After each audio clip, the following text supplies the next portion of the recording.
दोस्तों, अगर आप जानना चाहते हो नए युग की 10 स्किल्स जो लर्निंग को बूस्ट कर सकती है, तो आइए दोस्तों हम एक एक करके सारी स्किल्स देखते हैं। सबसे पहले अव्वल नंबर पे आती है दोस्तों डिजिटल लिटरेसी।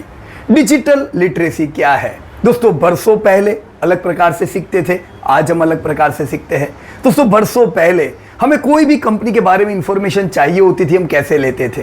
या तो वो इकोनॉमिक टाइम्स में आया करता था, इसका इतना पी है, इसका इतना ही पीएस है, तो वहां से देखते थे, वो कितना लेट आता था। अभी आज के नए जमाने में आपके हाथों में आ गई ये सारी इंफॉर्मेशन। तो दोस्तों, ये आपको जबरदस्त मदद रूप बन सकती है आपकी लर्निंग में। डिजिटल लिटरेसी का मतलब दोस्तों डिजिटल डिवाइसेस हो, डिजिटल सॉफ्टवेयर हो, एप्लीकेशंस हो, उसको आसानी से यूज करना सीखे और उसमें से हम ऑप्टिमम रिजल्ट पाए। दोस्तों, पहले जैसे हम समाचार देखते थे, हमको शेयर बाजार के समाचार जानने होते थे तो सुबह न्यूज़पेपर में देखने का, राइट? आप एक्शन लो तब तक तो लेट हो जाते हैं। अभी आपको रियल टाइम पे आप अगर गूगल न्यूज़ देखते होंगे तो रेगुलरली आपको सब डेटा मिल रहे हैं, राइट? तो बहुत से पॉजिटिव एस्पेक्ट है डिजिटल लिटरेसी के। दोस्तों, हमें डिजिटल डिवाइसेस, सॉफ्टवेयर्स यूज करने सीखने होंगे। जितने आसानी से हम सीखेंगे उतना हमारी लर्निंग और ऑप्टिमाइज होगी। दोस्तों, पहले 5 स्टेप टुवर्ड वेल्थ करने हम आपके शहर हर साल आते थे। मैं मीटिंग में देखता था लोग 500-500 किलोमीटर से ओवरनाइट जर्नी करके भी मीटिंग में आते थे। कितना हार्ड वर्क था। आज दोस्तों हमारी 5 स्टेप हम कैसे करते हैं? सीधी ऑनलाइन। आप अपने घर बैठे बैठे टीवी में या कंप्यूटर में, मोबाइल में आप पूरी 5 स्टेप की जो मीटिंग होती है, जिसमें हम latest trend, current economic update की बातचीत करते हैं, तो कितना आसान हो गया।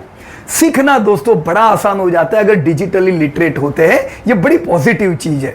नेगेटिव भी हो सकती है, अगर हमें डिजिटल लिटरेसी ना हो, कुछ हमसे प्रॉब्लम भी हो सकते, तो हमें उसके सेफ्टी मेजर भी सीखने चाहिए। आपने जस्ट अभी पिछले महीने ही देखा होगा कि कैसे डीमैट अकाउंट हैक होकर किसी को नुकसान हो गया। ऐसा सब नहीं होना चाहिए। ये ना हो, इसके लिए दोस्तों हमें डिजिटल लिटरेसी भी अच्छी रखनी चाहिए। दोस्तों, एक जमाने में जैसे जब आईपीओ आते थे तो उस समय भी हमें रिसर्च के लिए ये आरएचपी चाहिए होता था। मैं आपको एक आरएचपी बताता हूं, जैसे ये रूरल इलेक्ट्रिफिकेशन का आरएचपी जो हम उस समय लीड मैनेजर से मंगवाते थे कि दोस्त यार आईपीओ आया है, पढ़ने तो दो कैसा आईपीओ है। तो ये मेरी पुरानी किताब मैंने निकाली आरईसी की हमारी लाइब्रेरी में से। देखो, मुश्किल था दोस्तों, हर बार नहीं मिल पाती थी। अब क्या है दोस्तों, आप सीधा बीएससी की वेबसाइट पे जाके आरएचपी डाउनलोड करके पूरा कंपनी का इंफॉर्मेशन ले रहे हो, रिजल्ट पा रहे हो। रिजल्ट अनाउंस हुआ 2 बजे, 2:05 को आप बीएससी से सीधा रिजल्ट देख पा रहे हो। तो जितना आप इन डिवाइसेस और सॉफ्टवेयर के साथ तालमेल रखोगे उतना लर्निंग आसान होगा दोस्तों। डिपेंडेंसी दूसरों पे आपकी कम हो जाएगी। ऑलराइट, तो करोगे दोस्तों डिजिटल लिटरेसी अपनी अपग्रेड? Yes, okay. अगर यस, तो मैं दूसरी स्किल्स पे जाता हूं। दोस्तों, दूसरी बड़ी स्किल है आज के जमाने की डेटा लिटरेसी। दोस्तों, अब ये जमाने में वो कंपनियां या वो इन्वेस्टर जो डेटा आधारित स्टडी करेंगे, वो इन्वेस्टर भी बहुत ही राइज होते हैं, और वो कंपनियां जो खुद के डेटा को एनालाइज करती है, वो कंपनियां भी आगे बढ़ती है। तो ये जमाने में दोस्तों डेटा एक बड़ी एसेट सबके लिए बनता जा रहा है। दोस्तों, डेटा लिटरेसी का मतलब हुआ कि मैं डेटा सोर्स को जानूं, वहां से डेटा लूं और वो डेटा को प्रॉपरली एनालाइज करूं। अगर मैं डेटा के सोर्स से लेता हूं तो उसमें गड़बड़ी की कोई संभावना नहीं होगी। सोर्स से लेने के बाद अगर मैं उसको प्रॉपरली एनालाइज करता हूं तो काम की चीजें मुझे ध्यान आ सकती है। डेटा दोस्तों इतना सारा होगा, सब डेटा काम का नहीं होगा। जो डेटा एनालिटिक्स मतलब क्या कि पूरे ढगलो डेटा में से मैं इफेक्टिव मेजर डेटा को दोस्तों बाहर निकाल सकूं और उससे इंपैक्ट क्या बढ़ेगा आने वाले समय में ये जान सकूं। दोस्तों, इसीलिए हम जब वर्कशॉप भी कराते हैं दोस्तों, हम आपको एक्सेल शीट पे पूरा डेटा एनालिसिस करना सिखाते हैं। अब मैंने पहले कभी एक्सेल का इतना इस्तेमाल नहीं किया था। बहुत से स्टूडेंट हमारे जिन्होंने कभी इस्तेमाल नहीं किया था, पर देखो एक नई पहली चीज मैंने बताई डिजिटल लिटरेसी, तो एक्सेल को सीखना भी एक डिजिटल लिटरेसी हुई। एक नई चीज को थोड़ा थोड़ा हमारे काम का सीखा, डेटा डाला और डेटा को जब आप एनालिसिस करते हो आपको बड़े काम की चीजें मिलती हैं। जब आप अपना डेटा एनालिसिस करते हो तो ब्लाइंडली दूसरों को फॉलो नहीं करते हो, क्योंकि दूसरों को फॉलो करके करके हम कभी भी ऊंचाई पे नहीं पहुंच पाएंगे। हमें अगर ऊंचाई पे पहुंचना है तो डेटा को एक्सट्रैक्ट करके उसका सही निचोड़ पाना जरूरी है। तो दोस्तों, क्या मैं आपसे उम्मीद रखूं कि डेटा लिटरेसी, डिजिटल लिटरेसी दोनों स्किल्स धीमे धीमे सीखेंगे? अगर हाँ आपका जवाब है तो मैं तीसरी स्किल्स पे आता हूं और यह है दोस्तों क्रिटिकल थिंकिंग। दोस्तों, आज के इस जमाने में जहां पे फेक न्यूज की बौछार होती है, सोशल मीडिया बबल्स में जहां पे कि लोग जी रहे हैं, सोशल मीडिया पे हर रोज हर एक सेकंड नई नई चीजें अपडेट होती है, लोग अपने विचार डालते हैं जो हो सकता है सही हो, सही ना भी हो, पर कुछ लोग इन सारी चीजों को सही मान लेते हैं। तो fake news, social media bubbles और इंफॉर्मेशन ओवरलोड। दोस्तों, इंफॉर्मेशन काम की नहीं होती है, नॉलेज काम का होता है। इंफॉर्मेशन आसानी से मिल सकती है, पर वो इंफॉर्मेशन से हमें नॉलेज इंप्रूव करनी होगी। इंफॉर्मेशन सब कुछ नहीं है। तो इंफॉर्मेशन, फेक न्यूज और सोशल मीडिया बबल के इस ओवरलोड दुनिया में जब हम हैं, ऐसे समय पे दोस्तों क्रिटिकल थिंकिंग का होना बड़ा जरूरी है। दोस्तों, क्रिटिकली थिंकिंग का मतलब हुआ कि मैं कोई भी इंफॉर्मेशन जो मुझे मिलती है अलग अलग माध्यमों द्वारा, मुझे नहीं पता ये फेक न्यूज है, मुझे नहीं पता ये यूं ही किसी ने व्हाट्सएप फॉरवर्ड कर दिया है, पर ये जो इंफॉर्मेशन दोस्तों मिल रही है उसको मैं प्रॉपर एनालाइज कर सकूं और डेटा के आधार पे मैं समझ सकूं। सिर्फ कानों सुनी, सिर्फ सोशल मीडिया की बातों को मैं सही ना मान के उसको प्रॉपर वे में एनालिस कर सकूं। दोस्तों, आप लोगों को ध्यान ही होगा पिछले कितने सारे समय पे से आप पॉजिटिव न्यूज, नेगेटिव न्यूज सब सुन रहे होंगे इंडिया के, राइट? अब देखो, ना हमें पॉजिटिव न्यूज काम के है ना नेगेटिव न्यूज काम के है, हमें रेलेवेंट न्यूज काम के है। तो हकीकत क्या है ये आपको कौन बताएगा? ये आपको नहीं पता चलेगा किधर से, क्योंकि सोशल मीडिया को भी पता है कि आपको क्या पसंद है। आपकी पसंद अगर ऐसी है नेगेटिव न्यूज वाली, तो आपको बार बार नेगेटिव न्यूज ही मिलने वाले है, क्योंकि सोशल मीडिया आपको जान गया है। अगर सोशल मीडिया जान गया है कि इनको तो पॉजिटिव बातें पसंद है, मान लीजिए इनको धर्म वाली बातें पसंद है, मान लीजिए इनको डेवलपमेंट वाली बातें पसंद है, जैसे आपके विचार वैसे इंफॉर्मेशन का भरमार आप पे आता जाएगा। ऐसे समय पे दोस्तों हमें क्रिटिकल थिंकिंग की जरूरत है। इन सारी इंफॉर्मेशन में से सही डेटा क्या कहता है वो जानने को क्रिटिकल थिंकिंग कहते हैं। दोस्तों, जब आप क्रिटिकल थिंक करते हो तो कोई भी इंफॉर्मेशन को आप क्वेश्चन कर सकते हो कि ये किसके आधार पे है। मैं जैसे भी आपको बता रहा था कि जब बरसों से पॉजिटिव नेगेटिव दोनों न्यूज आप देख रहे हो, अब हमारे काम के दोनों में से एक भी न्यूज नहीं है, क्योंकि जो पॉजिटिव बायस के लोग होंगे वो हमेशा पॉजिटिव कहेंगे, नेगेटिव में भी पॉजिटिव कहेंगे, वो भी अच्छा नहीं है। और जो नेगेटिव बायस के लोग होंगे वो पॉजिटिव को भी नेगेटिव बताएंगे। कितना ही टैक्स बढ़ के आए बोलेंगे घटिया चल रहा है, कितना ही जीडीपी बढ़ के आए नहीं इसमें वो है ना, वो अच्छा नहीं आया है। तो उनकी आदत होगी हर पॉजिटिव में से नेगेटिव देखने की, नेगेटिव में से पॉजिटिव देखने वाले भी लोग होंगे। हमें दोनों का काम नहीं है। हमें वो काम है कि ये डेटा आया, चलो डेटा में अपने आप देखूं और उस डेटा में से निचोड़ करूं, राइट? तो ये क्रिटिकल थिंकिंग के लिए अगर आप दूसरों के डेटा पे आधार रहोगे तो क्या आपका क्रिटिकल थिंकिंग हो पाएगा? इसीलिए इससे पहले क्या आया? Data literacy. उससे पहले क्या आया? Digital literacy. आपको पता तो होना चाहिए सोर्सेज क्या है, राइट? डेटा को कैसे स्टडी करें और फिर क्रिटिकल थिंकिंग करें। ऑलराइट दोस्तों, ऐसे ही अगर हम उनकी बातें सुनते रहते बरसों से कि भारत अच्छा नहीं कर रहा है, तो दोस्तों कोई माल ही नहीं ले पाते। हमें क्रिटिकल थिंकिंग का जरूरत है कि सही में जीडीपी डेटा क्या है, दुनिया भर से कंपेयर करें, इन्फ्लेशन के डेटा क्या है, दुनिया भर के कंपेयर करें, हर चीज को ग्लोबल सिनेरियो से भी देखें, तब जाके प्रॉपर हमें गाइडेंस मिलेगा और हम इन्वेस्टमेंट में फायदा उठा पाएंगे। नहीं तो सुनी गुनी बातों पे एक दिन में आऊंगा चलो कुछ बेचते, एक दिन आऊंगा नहीं सब माल लेना पड़ेगा, ऐसा थोड़ी ना चलेगा। जो इन्वेस्टमेंट का रुख है वो दोस्तों स्टेबल रहना चाहिए। ऑलराइट, ये तीनों स्किल्स मैं उम्मीद करता हूं धीमे धीमे हम सीखेंगे। और अगर आपका जवाब हाँ है तो चौथी स्किल पे आते हैं, that is emotional intelligence. This is a vital skills which we need to learn. दोस्तों, इमोशनल इंटेलिजेंस वो होते हैं लोग जो कोई भी इंफॉर्मेशन जब उनको मिलती है उसको एनालाइज करके प्रॉपर क्रिटिकल थिंक कर सके और अपने इमोशंस को तब तक काबू में रख सके। आपने देखा होगा बहुत सी बार पहले भी जब भी कुछ अचानक न्यूज आते हैं, जुबिलेंट फूड के न्यूज आए थे कि भाई डायरेक्टर चले गए, फिर क्या हुआ? अचानक लोग घबरा गए, अरे क्या करें, बेचेंगे, क्या करना है दोस्तों? थोड़ी देर शांति रखनी है। कोई भी कंपनी में हो के नुकसान कितना होने वाला है अगर आपने प्रॉपरली एलोकेट किया है तो, राइट? मैं मानता हूं, मान लीजिए आपने मैक्सिमम कोई कंपनी में 5 या 7% पैसा डाला है और आप 5 घंटा या 2 दिन टाइम लगाते हो प्रॉपर क्रिटिकल थिंकिंग के लिए, नुकसान हो के क्या होगा? पूरे पोर्टफोलियो में दोस्तों कितना 5% का पोर्टफोलियो है, 5 रुपया 100 में से आपका वो कंपनी में लगा है, वो कंपनी आधी हो गई तो भी पूरे पोर्टफोलियो का 2.5%। तो ये कुछ भी नहीं है सिवाय के स्ट्रेस लेने का। हम उल्टा जितना स्ट्रेस लेंगे इमीडिएटली हम हाइपर हो जाएंगे, गलत डिसीजन ले लेंगे और वो पोर्टफोलियो को बिगाड़ेगा। IRCTC में क्या हुआ था दोस्तों, PC ज्वेलर्स का जब डेटा आया तब क्या हुआ, वेल्सपन के डेटा के समय क्या हुआ था, राइट। तो शांति रखो, मैंने इतने सालों में ऐसा बिल्कुल नहीं देखा है कि कभी भी हम लेट होते हैं। डेटा है, शांति से देखो, समय लगेगा, थोड़ा लगने दो, पर एक बार आपने डिसीजन लिया फिर वो डिसीजन घूमेगा नहीं। आपने सोचा कि नहीं वेल्सपन ने जो किया गलत था, अब मैंने को इसमें इन्वेस्ट नहीं करना है, तो देखो दशक होने को आया अभी अपने को, राइट। आपने बोला PC ज्वेलर ने किया गलत है, डिसीजन हो गया, फिर अभी कहां कोई ले रहे अपन 10 साल से। तो ये होता है दोस्तों, राइट। फिर अरे नहीं गलती हो गया मेरे से, भी वापस ले लेता हूं, नहीं ये तो प्रॉब्लम हो गया, उसका सुन के भी मैं बेच देता हूं। क्या इसे हम इमोशनल इंटेलिजेंस पर्सन कहेंगे? शांति रखने की दोस्तों, अपने इमोशंस पे काबू रखेगा जो व्यक्ति, वो दूर तक पहुंचेगा। दोस्तों इमोशनल इंटेलिजेंस व्यक्ति को पता होता है कि उसके जो इमोशंस है वो कैसे उसके इन्वेस्टमेंट को बिगाड़ या सुधार सकते हैं। उसके तो छोड़ो, उसके आजू बाजू के जो लोग होते हैं, अगर बहुत ही हाई-फाई व्यक्ति होता है, बार बार हाइपर हो जाता है, बार बार लो हो जाता है, तो वो अपने आजू बाजू के लोगों का भी इन्वेस्टमेंट बिगाड़ देता है। अरे ये कर दे फटाफट ये कर दे।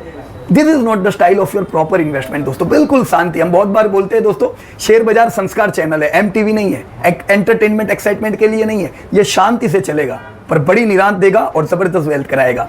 बहुत ज्यादा हाइपर रहेंगे, कुछ नहीं मिलेगा दोस्तों, राइट। दोस्तों इमोशनल इंटेलिजेंस का ही पार्ट होता है एम्पैथी। हम सिंपैथी भी रख सकते हैं, हम एम्पैथी भी रख सकते हैं, दोनों में बड़ा जमीन आसमान का डिफरेंस है दोस्तों।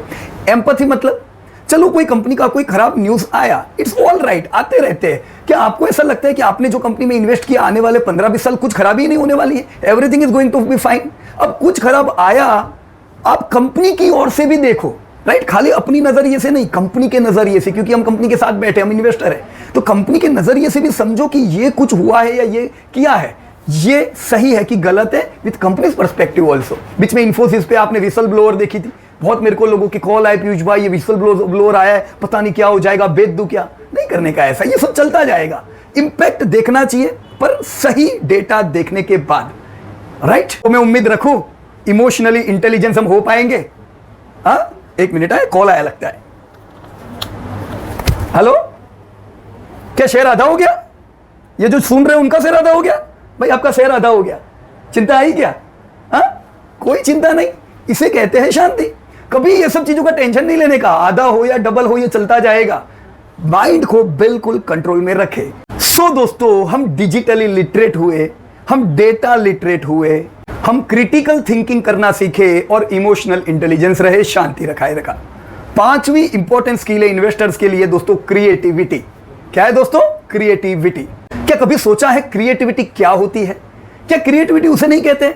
अगर हम अपनी इमेजिनेटिव आइडिया को स्ट्रॉन्ग बेस का एक ग्राउंड दे, अगर स्ट्रॉन्ग बेस है उसके ऊपर हम कैसी ही बड़ी बिल्डिंग खड़ी कर सकते हैं, डिजाइनिंग लंबी लंबी अलग अलग कर सकते हैं। पर दोस्तों बेस ही स्ट्रॉन्ग नहीं है तो इसके ऊपर क्या इमारत बुलंद कर सकते? नहीं कर सकते। तो दोस्तों स्ट्रॉन्ग बेस अगर आपने कर दिया है ऑलरेडी, फिर आप अपनी इमेजिनेटिव आइडिया से इस बेस को ध्यान में रख के क्रिएटिव आइडियाज कर सकते हो जो आपके पोर्टफोलियो को बूस्ट कर सकती है। दोस्तों मैंने स्ट्रॉन्ग बेस क्यों कहा? दोस्तों हम वर्कशॉप में क्या सिखाते हैं? हम वर्कशॉप में 4 महीने लगाते हैं आपके बेस को स्ट्रॉन्ग करने के लिए। दोस्तों ब्लैक बेल्ट होने में कितना टाइम लगता है? मार्शल आर्ट में समय लगता है, हमको भी 10 साल हुए।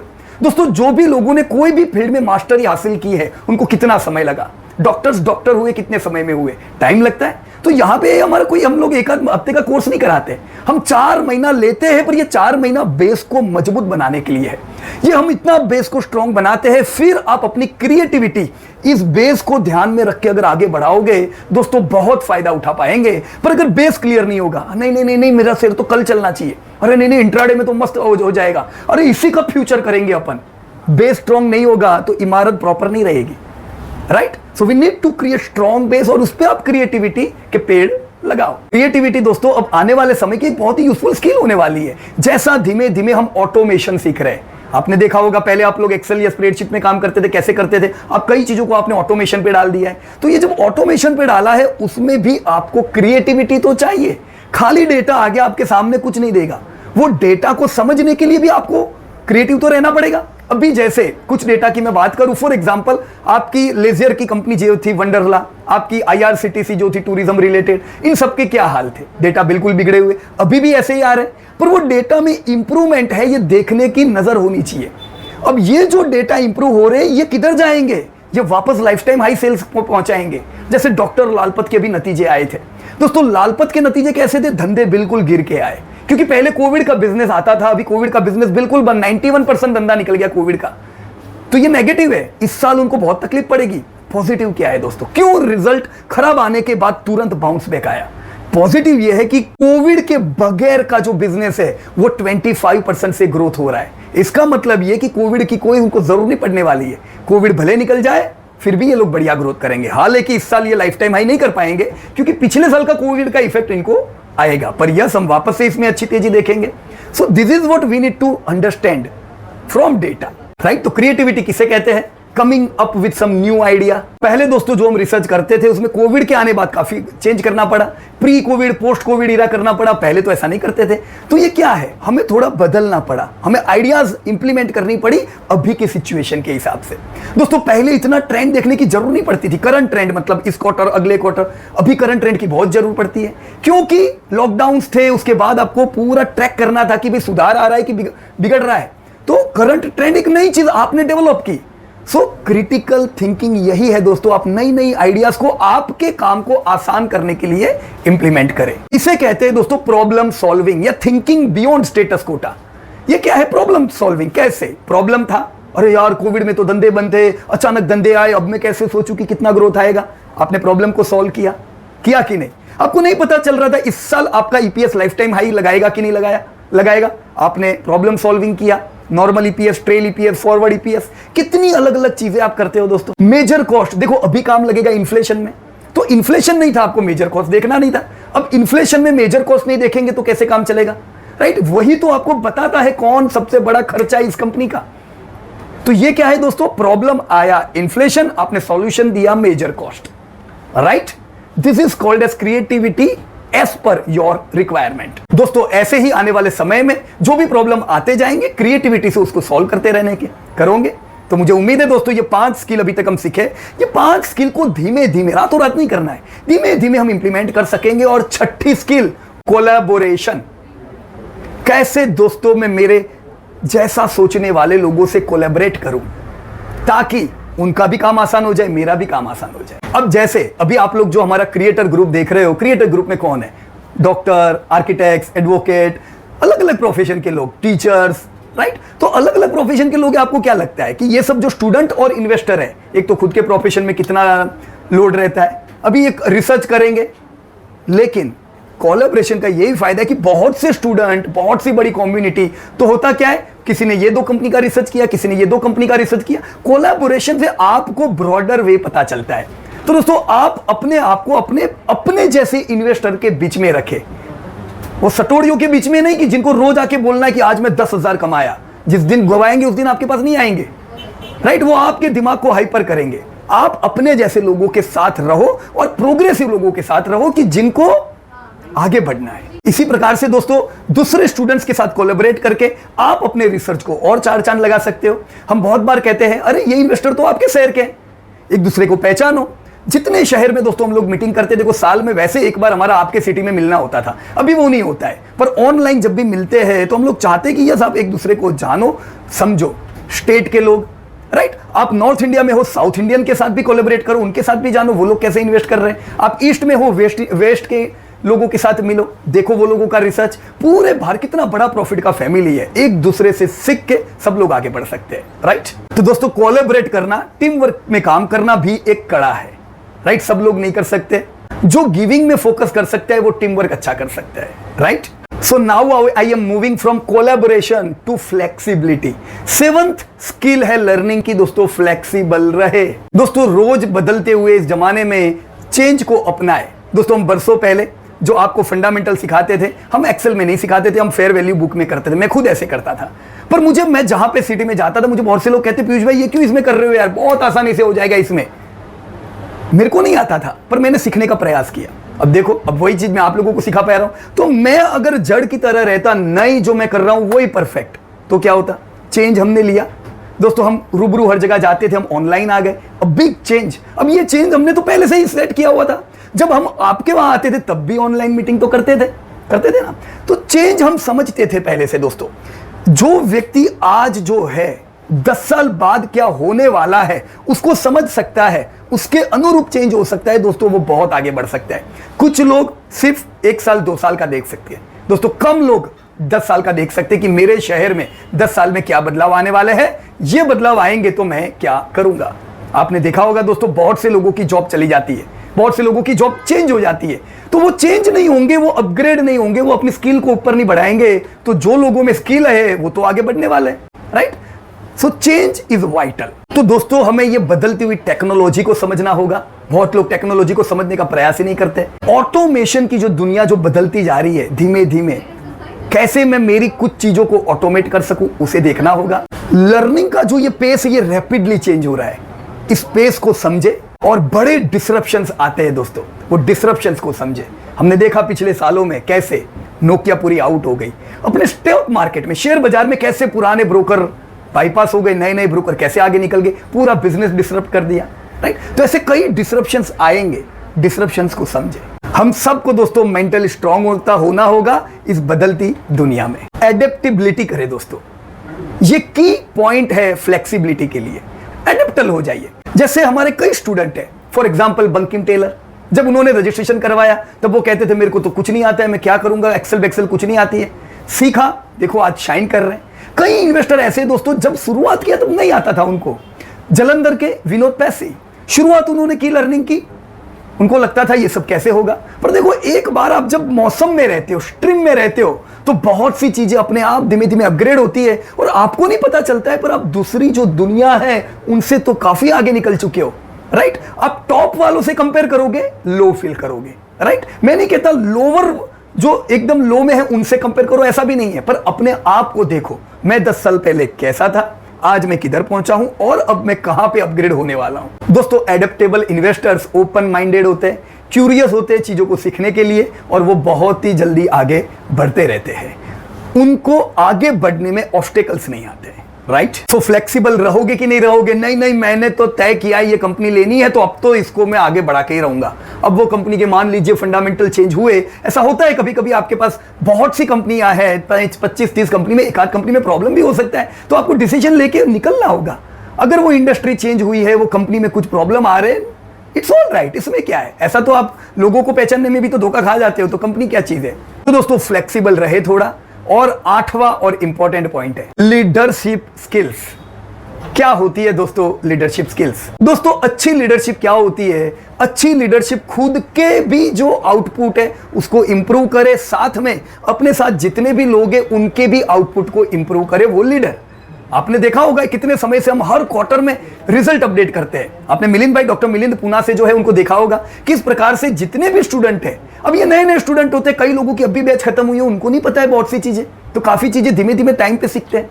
तो ये कैसे सबको मोटिवेट करते हैं, नहीं सब सही किया, चलो खाली इतना चेंज कर लेते हैं, ये कैसे मोटिवेट करते हैं, ये उनकी लीडरशिप स्किल बताती है। सो लीडरशिप स्किल्स आपको मदद करती है दूसरों का आउटपुट बढ़ाने में, राइट। अगर आप ये सोचते हो कि लीडरशिप स्किल सिर्फ टॉप के लोगों के लिए है, तो ऐसा नहीं है दोस्तों। टॉप हो, मिडल हो या बॉटम हो, कहीं पे भी हो, जो व्यक्ति अपनी पूरी टीम को हेल्प करके साथ में चल के सबके आउटपुट को बढ़ाने की कोशिश करता है दोस्तों, वो आज नहीं तो कल मिडल और टॉप लेडर पे पहुंचता है। दोस्तों 2 प्रकार के लोग होते हैं। एक होते हैं जो रोज जिसको मिलते जाते हैं उनको डायमंड्स देते जाते हैं, मतलब जिनसे मिले उनको पॉजिटिव मोटिवेट करके आगे बढ़ेंगे। दूसरे कोई होते हैं सुबह हुई नहीं, सुबह उठे और सुबह से चालू हो गए, जो मिलता जाएगा उसको कैसे नीचा दिखाने का, तेरा ये काम घटिया है, तूने ये बेकार किया है, तेरी वजह से देश बर्बाद हो रहा है। तो वो जितनों को मिलेंगे उनको डाउन फील कराएंगे। क्या ये लीडरशिप स्किल है? ना वो व्यक्ति खुद आएगा, ना उनके साथ के लोग आगे आएंगे, राइट। लीडरशिप स्किल्स सब लोगों को आगे बढ़ाती है दोस्तों। जितना मैं मेरे इन्वेस्टर कम्युनिटी के साथ पॉजिटिव मोटिवेट करते करते मैं आगे बढ़ता हूं, मोटिवेशन और गलत बोलने में भी बहुत डिफरेंस है। मोटिवेट करने का मतलब नहीं है कि गलत कामों को भी मोटिवेट करें, राइट। मोटिवेट करे, गलत काम को सुधारते भी जाए, राइट। पर जितना हम लोग पूरी टीम में लोगों को मोटिवेट करते हुए सब लोग आगे बढ़ते जाएंगे दोस्तों, ये लीडरशिप स्किल एक चीज ही ऐसी है जो सबको आगे बढ़ाने में मदद करती है। खुद भी बढ़ते हैं, लोग भी बढ़ते हैं। दोस्तों 9वीं और बहुत इंपॉर्टेंट स्किल है टाइम मैनेजमेंट स्किल। दोस्तों आप कोई भी प्रोफेशन में हो, आप कितने बिजी हो या फ्री हो, फिर भी अगर प्रॉपर टाइम मैनेज नहीं करते हैं तो प्रॉब्लम है। अगर मैं मेरे समय को इफेक्टिवली मैनेज करता हूं तो ये मेरे पोर्टफोलियो पे, मेरे लोगों के साथ के रिलेशनशिप पे जबरदस्त असर छोड़ता है। दोस्तों याद रखना दोस्तों, टाइम मैनेजमेंट का मतलब है मैं स्मार्टली काम करूं, मैं हार्ड वर्क नहीं कर रहा हूं, मैं कम समय में ज्यादा प्रोडक्टिविटी ले पा रहा हूं। दोस्तों ऐसे लोग जो अपने टाइम को इफेक्टिव मैनेज करते हैं वो कम समय में प्रोडक्टिविटी होते हैं। वो ऐसा नहीं है बहुत ज्यादा टाइम देते हैं। दोस्तों हम सबके बैंक में रोज 86,400 जमा होता है और रोज रात को नील हो जाता है। ये 86,400 जितना आप यूज करोगे उतना काम लगेगा, यूज नहीं करोगे वो चला जाएगा। दोस्तों जो लोग पूरे समय को प्रोडक्टिव यूज करेंगे वो ये 86,400 जो एक दिन की सेकंड है, जो सबको एक जितनी मिलती है। अब कुछ लोग उसमें कुछ प्रोडक्टिविटी नहीं कर पाते और कुछ लोग वही समय में बड़े बड़े एथलीट बनते हैं, बड़ा बिजनेस करते हैं, बड़ा नाम करते हैं। तो ऐसा क्यों होता है? इसमें सबसे बड़ा रोल है दोस्तों उनके टाइम मैनेजमेंट का। उनको पता है मेरे को ये 86,400 में कितना समय किधर देना है, वो अपने समय को वेस्ट नहीं होने देते दोस्तों, राइट। दोस्तों मैं सुबह सुबह उठा, उठ के सबसे पहला काम, अरे यार, अरे मैं इसने क्या किया कल, अरे ये राजू क्या कर रहा है, सुबह सुबह अर्ली मॉर्निंग। इतना याद रखो जैसे ही ये डिब्बा अपने हाथ में आया ये अपनी 15 मिनट खा जाएगा। अब ये जो 15 मिनट गई, ये एवरेज टाइम में बता रहा हूं इंडिया का, कि एवरेज व्यक्ति 15 मिनट जब भी मोबाइल हाथ में लेता है घुस जाती है। थोड़ा समय फेसबुक, ना थोड़ा व्हाट्सएप, ना थोड़ा ये ना थोड़ा वो, सब देख लिया फिर रखा। मतलब आपका जो प्रोडक्टिव टाइम था वो तो चला गया। फिर हमको लगता है हमारे पास टाइम ही नहीं है। मैं आपको कहता हूं कि जो आपको शेयर बाजार में सीखना है इसी अनप्रोडक्टिव समय को इन्वेस्ट करना है। दोस्तों अगर 3 बार मोबाइल हाथ में नहीं लिया, खाली उतना समय आपने 20 मिनट्स अगर फोकस करके सीखा, यस यू कैन अपग्रेड। मेरे पास अच्छी हेल्थ रखने का टाइम ही नहीं है, एक्सरसाइज करने का टाइम नहीं है। दोस्तों मुझे खुशी है इस बात को बताते हुए कि मैं ये कहता हूं कि जब लोगों का दिन शुरू होता है तब तक मेरा आधा दिन खत्म हो गया होता है। मोस्ट प्रोडक्टिव टास्क मेरे खत्म हो गए होते हैं। एक्सरसाइज हो गई होती है सुबह सुबह, लर्निंग हो गई होती है, अपडेट हो गए होते हैं, तो पूरा दिन इंपॉर्टेंट काम हो गया। देखो कितना कॉन्फिडेंस रहता है, राइट। तो अपने समय को प्रॉपरली यूटिलाइज करें। यही वो समय है जो हमारे फ्यूचर को बनाने वाला है या बिगाड़ने वाला है। नहीं तो 10 साल बाद हम यही कहेंगे, नहीं ये तो ऐसा था ना इसलिए मैं नहीं कर पाया, वैसा था ना इसलिए मैं नहीं कर पाया। दोस्तों 10 साल बाद या तो रिजल्ट होंगे या एक्सक्यूज होंगे। रिजल्ट चाहिए तो टाइम मैनेज करें प्रॉपरली, एक्सक्यूज चाहिए तो कुछ ना करें। दोस्तों अच्छी time management skill mental stress भी नहीं देती है, मेंटल शांति देती है। क्योंकि आपको पता है आज का दिन शुरू हुआ, आपने डायरी में लिखा हुआ है कब क्या करना है। तो जो मोस्ट इंपॉर्टेंट टास्क है वो आपने लिखे हुए, तो वो इंपॉर्टेंट टास्क तो आप करने वाले हो, तो फिर स्ट्रेस किस बात का। दोस्तों स्ट्रेस तब होता है जब पूरा दिन खत्म हो जाता है और अपने इंपॉर्टेंट काम रह जाते हैं। तो दूसरे दिन दूसरे इंपॉर्टेंट काम और कल के इंपॉर्टेंट काम सब मिलके अर्जेंट काम में कन्वर्ट हो जाते हैं। This is extremely bad and this gives us tension. दोस्तों अगर हम प्रॉपर टाइम मैनेज करते हैं, हमारा वर्क, इन्वेस्टमेंट की दुनिया, फैमिली की दुनिया, सबको प्रॉपर टाइम दे सकते हैं। दोस्तों 10वीं और आखिरी चीज है, आखिरी स्किल है क्यूरियोसिटी एंड कंटिन्यूस लर्निंग। दोस्तों आपकी एज क्या है, आपका बैकग्राउंड क्या है, आप कहां से आते हो, ये सारी चीजें मायने नहीं रखती है अगर हम कंटिन्यू लर्निंग करते हैं। अगर आप कहते हो मेरी एज बहुत ज्यादा है तो याद कीजिएगा अपोलो हॉस्पिटल के श्रीमान रेड्डी जी को, जो 89 की एज पे भी पूरा एक्टिवली अपने अस्पताल को संभालते हैं। अगर आप एजुकेशन की बात करते हो कि मैं हाईली एजुकेटेड नहीं हूं, तो आप याद कीजिएगा ना धीरूभाई अंबानी जी थे ना अदानी जी है। आप कहोगे मैं तो ये वो स्टेट से आता हूं। दोस्तों जो एक्सक्यूज लेके हम आ रहे हैं दोस्तों, अगेन दोस्तों 10 साल बाद या तो ये एक्सक्यूज ऐसे ही रहेगा, 10 साल बाद कहेंगे हाँ वो तो मैं आगे नहीं बढ़ा क्योंकि मेरी एज बहुत ज्यादा थी, मैं आगे नहीं बढ़ा क्योंकि मेरे ये कॉन्टैक्ट नहीं थे, या फिर मेरे रिजल्ट बताएंगे। दोस्तों दोनों चीज साथ में कभी नहीं मिलती है, या तो एक्सक्यूज मिलते हैं या रिजल्ट मिलते हैं। रिजल्ट चाहिए तो कभी भी अपनी नेगेटिव चीज नहीं बोलने को मेरी एज बहुत ज्यादा है, मेरी एज बहुत कम है। दोस्तों बरसों से जब मैं शुरुआत के दौर में कुरियर सर्विस दिया करता था, अलग अलग जॉब किया करता था, एज बहुत कम थी, पर फिर भी ऐसा तो कभी था ही नहीं कि चलो कम एज है तो अपन कुछ नहीं कर पाएंगे। कम एज थी तो वो भी एक कॉन्फिडेंस था, राइट। तो हर एक चीज जो परिस्थिति में अपन है उसको लेके कंटिन्यू लर्न करते जाए।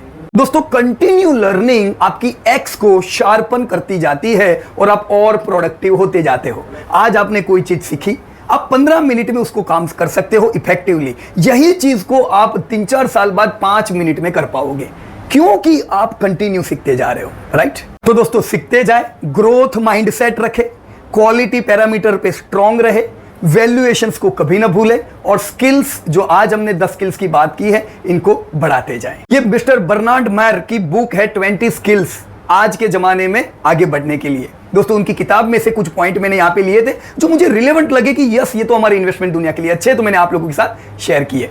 दोस्तों इसी प्रकार से आगे बढ़ते जाइए, सीखते जाइए और मुझे कमेंट में बताइएगा कि ये 10 स्किल जो आज हमने डिस्कस की उसमें से सबसे इफेक्टिव आपको अपने अनुरूप कौन सी लग रही है जिसको आपको इमीडिएटली इंप्लीमेंट करना है। So thank you very much and जय हिंद टू एवरीबॉडी।